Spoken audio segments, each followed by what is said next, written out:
ಬಿಹಾರ ಚುನಾವಣೆಗೆ ರಾಜ್ಯ ಕಾಂಗ್ರೆಸ್ ಫಂಡಿಂಗ್ ಮಾಡ್ತಾ ಇದೆ ಅನ್ನುವಂತ ಆರೋಪವನ್ನ ಬಿವೈ ರಾಘವೇಂದ್ರ ಮಾಡ್ತಾರೆ.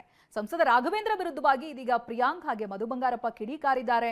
ಏನ್ ಹೇಳಿದ್ದಾರೆ ಬನ್ನಿ ನೋಡೋಣ. ಬಿಹಾರ್ ಎಲೆಕ್ಷನ್ ನಡೀತಿದೆ, ಅಲ್ಲ ಅವರು ರಾಹುಲ್ ಗಾಂಧಿ ಅವರ ಪ್ರವಾಸ ಮಾಡ್ತಾರೆ. ಅದಕ್ಕೆ ಪೂರಕವಾದಂಥ ಇಲ್ಲಿಂದ ದಾಖಲೆಯನ್ನು ಹುಡ್ಕೊಳ್ಳಿಕ್ಕೆ ಪಾಪ ಅವರು ಹೈಕಮಾಂಡ್ ಹೇಳಿದೆ ಅನ್ನೋ ಗೊತ್ತಿಲ್ಲ. ಮತ್ತು ಸ್ಪಷ್ಟವಾಗಿ ಕ್ಯಾಬಿನೆಟಿನ ಎಲ್ಲ ಮಂತ್ರಿಗಳು ಅವರ ಅಧಿಕಾರಿಗಳಿಗೆ ಬಿಹಾರ್ ಚುನಾವಣೆಗೆ ದುಡ್ಡನ್ನು ಕಳಿಸ್ಬೇಕು, ಫಂಡನ್ನು ಕಳಿಸ್ಬೇಕು ಅಂತೇಳಿ ಅಧಿಕಾರಿಗಳಿಂದ ಲೂಟಿ ಮಾಡ್ತಾ ಇದ್ದಾರೆ ಎಂದೆ, ವಸೂಲಿ ಮಾಡ್ತಿದ್ದಾರೆ. ಕಣ್ಣೀರು ಹಾಕೊಂಡು ನಮ್ಮ ಅಧಿಕಾರಿಗಳು ನಮ್ಮ ಎದುರಿಗೆ ಹೇಳ್ತಾ ಇದ್ದಾರೆ ಎಂದೆ. ರಿನ್ಯೂವಲ್ ಅಂತೆ, ಟ್ರಾನ್ಸ್ಫರ್ ದಂಧೆ ಮುಗೀತು, ಈಗ ರಿನ್ಯೂವಲ್ ಅಂತೇಳಿ ಎಲ್ಲ ಆ ಇಲಾಖೆ ಎಲ್ಲ ಖಾತೆಯ ಎಲ್ಲ ಮಂತ್ರಿಗಳು ಇವತ್ತು ವಸೂಲಿ ಮಾಡಿ ಬಿಹಾರ್ ಚುನಾವಣೆ ಅದೇ ಒಂದು ದಂಧೆ ಆಗಿದೆ. ಅವ್ರೇನು ಬಿಹಾರಿಗೂ ಕಳಿಸಲ್ಲ, ಅದು ಎಲ್ಲಿ ತಲುಪಕ್ಕೆ ಅಲ್ಲಿ ತಲುಪುತ್ತೆ, ಅದು ಬೇರೆ. ಆಪರೇಷನ್ ಕಮಲಕ್ಕೆ ಹೆಂಗ್ರಿ ಬಂತಾಯ್ತು ದುಡ್ಡು ನಿಮಗೆ?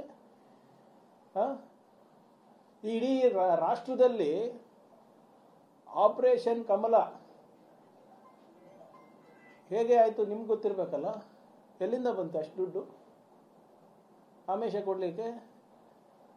ನಿಮ್ಮ ಈ ಕರ್ನಾಟಕ ಮಾಡೆಲ್ ಆಪರೇಷನ್ ಕಮಲದ್ದು ಕಮಲ ಮಹಾರಾಷ್ಟ್ರ, ಅಸ್ಸಾಮು, ಗೋವಾ, ಮಧ್ಯಪ್ರದೇಶ, ಗುಜರಾತ್, ಇಡೀ ಇಂಡಿಯಾಗೆ ನೀವು ಮಾದರಿ ಆಗಿದ್ರಿ. ಅದು ಮರಿಬಾರ್ದು. ಅವ್ರದ್ದೇನೋ ದಾಖಲೆ ಇದ್ರೆ ದಾಖಲೆ ಸಮೇತ ಅವರು ಬಿಡುಗಡೆ ಮಾಡಲಿ. ಅವರ ಆರೋಪ ಎಲ್ಲ ಅದಕ್ಕೆ ಮತ್ತೊಂದು ಸುಳ್ಳಿಗೆ ಇನ್ನೊಂದು ಹೆಸರು ತಗೊಳ್ಳೋದು ಬೇಡ. ರಾಘವೇಂದ್ರ ಇಟ್ ಅಂಡ್ ರನ್ ಮಾಡ್ತಾರಲ್ಲ ಕೆಲವು ನಾಯಕರುಗಳಿದ್ದಾರೆ, ಇಟ್ ಅಂಡ್ ರನ್. ಹಂಗೆ ನೀವು ರಾಘವೇಂದ್ರನು ಆಗೋದು ಬೇಡ.